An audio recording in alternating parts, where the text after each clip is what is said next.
Merci de nous suivre, mesdames, messieurs, bonjour, bienvenue au 13h. Passation de service entre le Premier ministre sortant Cheikh Modibo Diarra et le Premier ministre entrant Django Sissoko. C'était hier à la primature suite à la démission de Cheikh Modibo Diarra et c'était en présence de l'ensemble du personnel.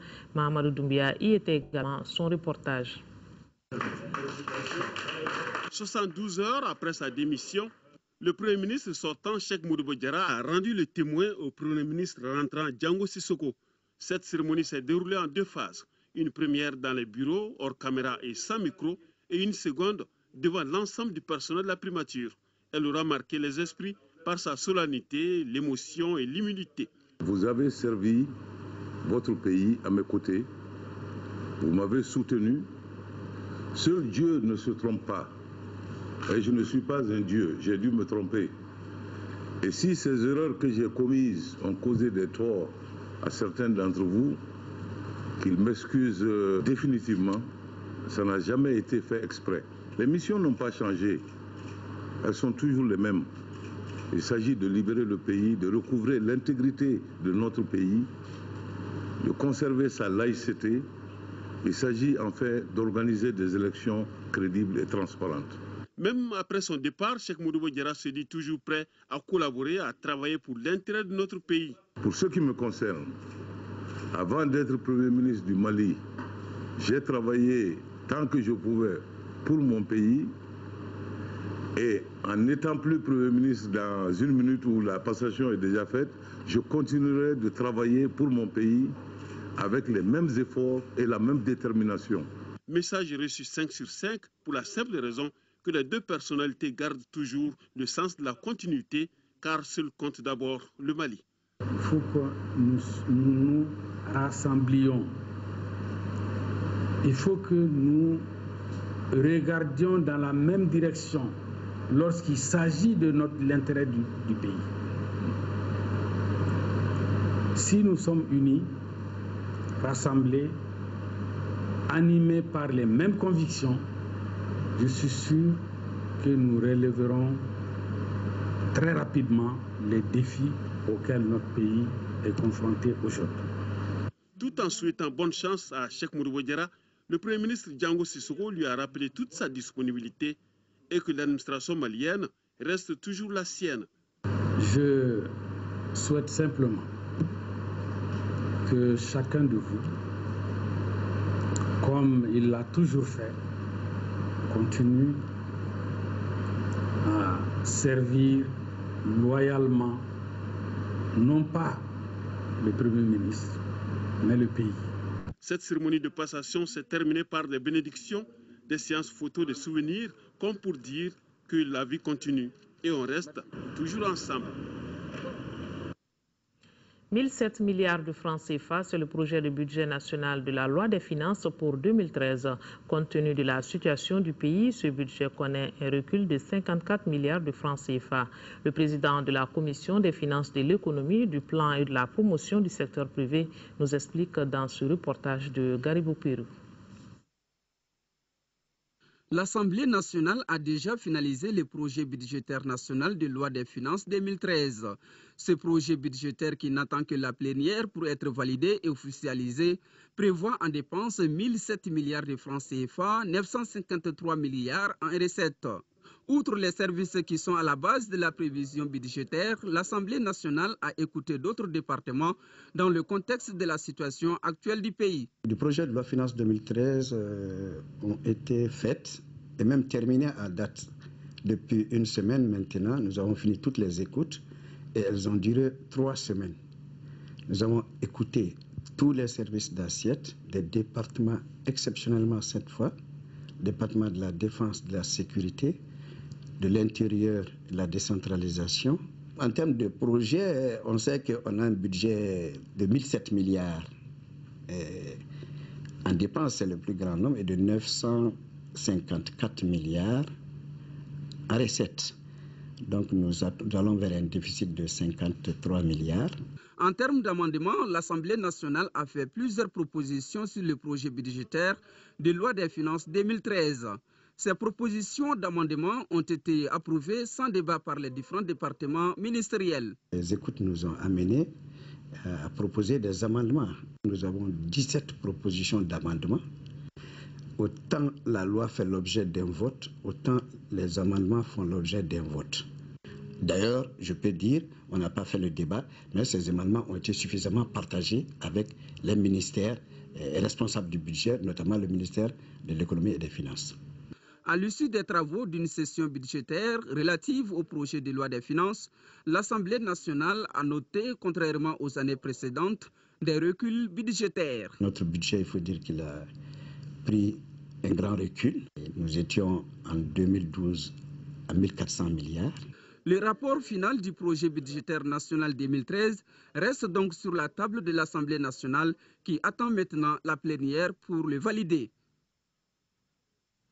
Vous l'avez sans doute remarqué, les mairies étaient fermées hier. Les agents des municipalités du district de Bamako, à l'appel de leur syndicat section syndicale, observent depuis hier une grève de 48 heures. Motif évoqué, solidarité à l'endroit de 3 de leurs collègues sanctionnés par le maire du district. Le mot d'ordre semblait largement suivi dans les 6 mairies du district de Bamako, où est allé voir Nando Dambélé. Les cours et les bureaux des mairies à Bamako ont perdu leur ambiance habituelle ce jeudi pour raison de grève. Selon le secrétaire général de la section syndicale des municipalités du district de Bamako, les responsables municipaux du district font entrave à la liberté syndicale. C'est lors de l'affichage des slogans de l'Assemblée générale que des camarades ont été sanctionnés par le maire du district. Et après plusieurs tentatives, on lui a dit de lever ces sanctions. Il ne l'a pas fait, et raison pour laquelle on lui a adressé une lettre pour lui dire que si jamais il ne lève pas, on va être obligé d'aller en grève. À notre passage dans les mairies, seuls les élus et les secrétaires généraux étaient en place. Partout, c'était des chaises vides, des ordinateurs éteints et des cours désertes. En ce qui nous concerne, si les agents de la mairie de la commune 3 des autres communes sont allés en grève, je crois que c'est par solidarité par rapport aux agents du district de Bamako qui ont décidé d'aller en grève. Le maire les avait soumis d'enlever ces affiches. Et les personnes intéressées qui sont des agents du district ont refusé d'obtempérer. Donc le maire aussi a pris des sanctions de mise à pied contre ces 2 agents. À l'absence du maire du district, aucun témoignage n'a pu être recueilli à ce sujet. La commune rurale de Djidjeni, dans la région de Koulikoro, à environ 160 km de Bamako, dispose désormais d'un complexe d'élevage. L'infrastructure vient d'être inaugurée officiellement. Elle a coûté plus de 43 millions de francs CFA à l'ONG nationale Initiative Conseil Développement et son partenaire vétérinaire Santé Frontières Belgique. L'envoyé spécial de l'ORTM à Djidjeni était Adama Kodjo. Les éleveurs et commerçants de bétail de la commune rurale de Djidjeni peuvent pousser un ouf de soulagement. L'ONG nationale Initiative Conseil Développement vient de mettre officiellement à leur disposition un complexe d'élevage. L'infrastructure est essentiellement composée d'un parc agro-bétail, d'une rampe avec quai d'embarquement, d'un couloir de vaccination et d'un forage. Djidjeni se trouve sur l'axe de Bamako-Dakar et sur l'axe de Bamako-Mauritanie. Donc c'est à peu près un carrefour et il y a un potentiel animalier dans cette zone qui est inestimable. Avant la création des marchés, les activités étaient menées dehors. On avait sérieusement des problèmes. On avait les pertes d'animaux. Avec la construction du marché, tous les animaux qui viennent rentrent. Les bergers sont à l'aise. D'une valeur de plus de 43 millions de francs CFA, le complexe a été financé par Vétérinaires sans frontières Belgique. Après avoir concerté toutes les parties prenantes au sous-secteur élevage de la commune, il fut tout d'abord décidé de travailler à renforcer les services à l'élevage en appuyant le vétérinaire privé de Djidjeni. Depuis la réception provisoire du complexe en mai 2012, et jusqu'en fin novembre, soit 6 mois, il y a été vendu près de 9 900 bovins à un prix moyen de 150 000 francs par tête, soit un flux financier de 1 500 000 francs CFA pour la commune. La réalisation de ce complexe s'inscrit dans le cadre des activités du projet de développement de l'élevage dans la région de Koulikoro et dans le cercle de Kita. Hors du Mali, direction le Gabon, les autorités gabonaises à la trousse des commerçants pour lutter contre la hausse des prix. Le gouvernement gabonais a pris un certain nombre de mesures, notamment la suspension de la TVA et des droits de douane pendant 4 mois sur une soixantaine de produits de première nécessité. Mais pour y parvenir, le contrôle des prix dans les marchés s'avère être la solution, même si cela va coûter 11 milliards de francs CFA à l'État. La chasse aux tricheurs. C'est la spécialité de Marie-Hermine. Tous les jours, au grand marché de Libreville, cette inspectrice de la DGCC va d'étal en étal vérifier les étiquettes. Sa mission ? S'assurer que les baisses de prix voulues par le gouvernement sont bien respectées. Il faut toujours être là sur le terrain, continuer à surveiller. Parce qu'une fois qu'on laisse le bémol, ce qui est sûr, c'est que nous sommes des êtres humains. On ne sait pas ce qui va se passer. Pour enrayer l'envolée des prix, le gouvernement gabonais a pris des mesures. Pendant 4 mois, la TVA et les droits de douane sont suspendus sur une soixantaine de produits de première nécessité. Un manque à gagner de 11 milliards CFA pour l'État. En retour, il veut des résultats. L'État perd 11 milliards, mais ce n'est pas 11 milliards jetés à la poubelle. C'est 11 milliards qui sont censés aller dans le pouvoir d'achat du consommateur. Depuis 3 mois donc, produits laitiers, viande, poissons, fruits et légumes auraient dû baisser. Pas si sûr si l'on en croit les clients. La mesure laisse sceptique. Je ne peux plus manger les crabes ou les crevettes. Tout est cher. Alors le président a dit de diminuer les prix. Ces femmes-là n'ont pas encore diminué les prix. On ne sait pas pourquoi. À en croire les commerçants, ce sont les fournisseurs qui ne jouent pas le jeu. C'est pas moi qui vends cher, moi aussi je paye cher. Chez le Libanais, un carton de cuisses de poulet qu'on achetait 7 500, maintenant c'est à 10 500. Mais quand il y a les autorités, ils disent non, c'est 7 500, 8 000 autos. Mais dès qu'ils tournent le dos, les prix augmentent. Certains douaniers véreux contourneraient aussi la directive en continuant à percevoir des taxes. Dans toutes les boutiques, grossistes et petits commerçants ont été priés d'afficher les prix. Un numéro vert a été mis en place pour dénoncer les contrevenants. Actualité africaine toujours, nous parlons de la visite du président ghanéen au Nigeria. L'enquête judiciaire sur l'assassinat de Patrice Lumumba, on se rappelle, c'était en 1961. Première escale, la Somalie, où les soldats se réjouissent d'avoir repris la ville de Joa, située à 90 km de Mogadiscio. Des soldats somaliens appuyés par les troupes de l'Union africaine crient victoire. Ils célèbrent la prise de Jowhar, une ville située à 90 km de Mogadiscio, une ville qui était sous le contrôle des Chebab, les milices islamistes, jusqu'au week-end dernier. Tous les Chebab ont été défaits. Ils sont en train de fuir. Nous continuerons à les combattre jusqu'à la libération totale de notre pays. L'Union africaine affirme que son objectif est la reconquête du territoire somalien, village après village. Prendre une ville comme Jowhar, c'est gagner une bataille. Mais la plus grande des batailles est celle de l'esprit et des cœurs. Car quand les gens sont avec vous, la guerre est finie. Selon la MISOM, prendre une ville ou un village somalien, c'est libérer les populations du joug des milices islamistes.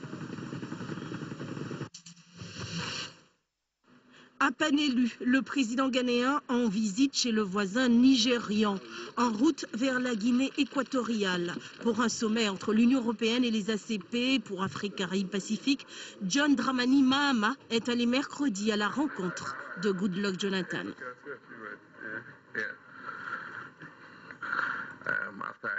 C'est le premier pays que je visite après ma réélection.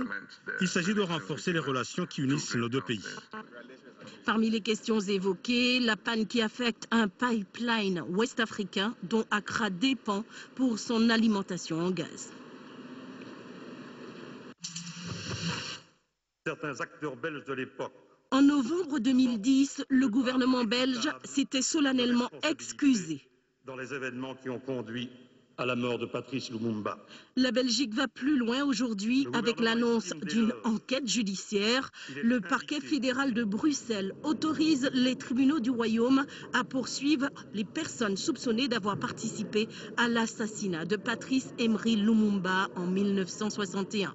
Les enfants du premier ministre de la République démocratique du Congo et premier martyr des indépendances sont à l'origine de la plainte. 50 ans après les faits, ils cherchent à savoir qui et pourquoi leur père a été humilié et tué 6 mois seulement après sa prise de fonction.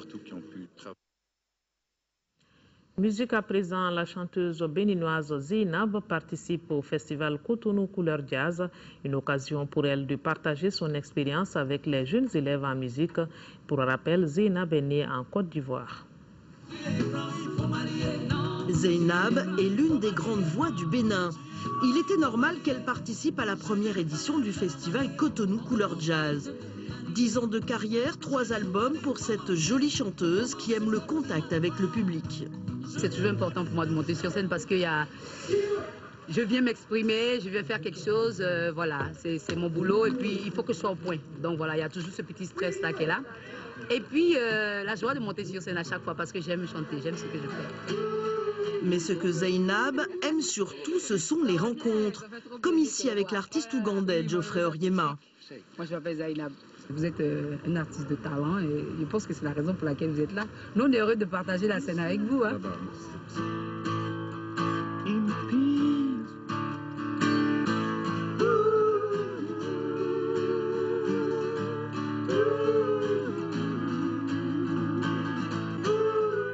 Née en Côte d'Ivoire, Zeynab est au Bénin depuis l'âge de 17 ans. Elle baigne dans la musique, enchaîne les concours, travaille pour faire carrière dans la chanson. Effort récompensé, une nomination au Cora et une reconnaissance qu'elle ne garde pas pour elle. C'est une femme de cœur, déjà ambassadrice de l'UNICEF, elle reste très proche des enfants. C'est dans la seule école de musique du Bénin que nous la retrouvons. Ok, c'est génial. Donc vous apprenez à faire la zik, à enregistrer les chœurs et tout ça. Zeynab aime partager son expérience. Sur une chanson composée par les élèves, elle posera sa voix 3 fois avec des tonalités différentes. Le résultat est là, les élèves en restent bouche bée devant leur idole.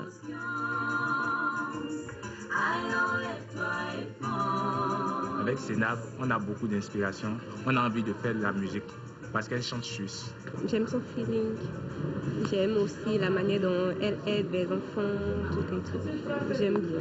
Donc le conseil que je peux vous donner, c'est de continuer à travailler. Il faut travailler à chaque fois. Il n'y a rien qui s'obtient facilement. C'est que le travail qui paye. Ça, cette phrase-là reste vraie à jamais. Les encouragements et les conseils de Zeynab sont bienvenus pour tous ces élèves de l'école de musique qui travaillent avec du matériel parfois désuet et qui se lancent dans des métiers artistiques encore mal compris.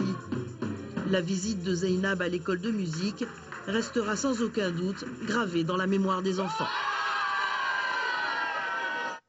Après la musique, le sport, le Brésil fin prêt pour accueillir la Coupe des Confédérations en juin 2013 et la Coupe du Monde de 2014, 2 événements d'envergure que le pays s'apprête à abriter avec un investissement de plus de 14 milliards de dollars. Des inquiétudes planent cependant pour les routes et les aéroports. Coup après coup, les stades brésiliens sortent de terre. Celui de Fortaleza, dans le nord-est du pays, sera le premier inauguré dimanche par la présidente Dilma Rousseff. Tous les stades doivent être prêts pour le mondial de football en 2014 et pour la Coupe des Confédérations dès juin 2013. Une coupe qui servira de test dans 6 des 12 villes concernées par le mondial. Le stade de Fortaleza sera prêt 120 jours avant la date limite pour sa livraison. C'est tout à fait inhabituel au Brésil. Les projets d'infrastructures publiques sont toujours en retard, jamais dans les délais. Le Brésil a surtout mis un coup d'accélérateur après les vives critiques du secrétaire général de la FIFA en mars dernier. En tout, le pays déboursera près de 14 milliards de dollars pour que la fête soit belle. Pour le stade de Recife, par exemple, nous avons augmenté le nombre d'ouvriers. Ils sont 4500 aujourd'hui. Les livraisons de matériel ont été accélérées. Nous avons aussi utilisé de nouvelles technologies pour la pose du toit. Au milieu de ce concert de louanges résonne toutefois une réelle inquiétude. Les stades seront peut-être prêts, mais pas les routes entre les villes qui reçoivent le mondial, ni sans doute les aéroports qui restent sous-dimensionnés et mal organisés. Le mondial va pourtant attirer 3 millions de Brésiliens et un demi-million de touristes étrangers. Pour le moment, les autorités du pays ne veulent penser qu'à la manne financière qu'il représente. La Coupe du Monde offre l'opportunité au Brésil de faire parler de lui partout dans le monde. De nombreux pays n'auront jamais cette possibilité. Mais il faudra pouvoir loger ces fans de football. L'une des villes hôtes, par exemple, ne dispose que de 17 000 chambres d'hôtel, alors que son stade compte 45 000 places. On espère bien que tout rentrera dans l'ordre d'ici la tenue des deux événements. Et c'est la fin de cette édition. À 18h et 20h, vous retrouverez Amara Malé Diallo. Merci de rester sur le thème et surtout de cœur avec nos compatriotes des régions du nord du Mali vivant sous occupation. Merci et bonne suite de programme.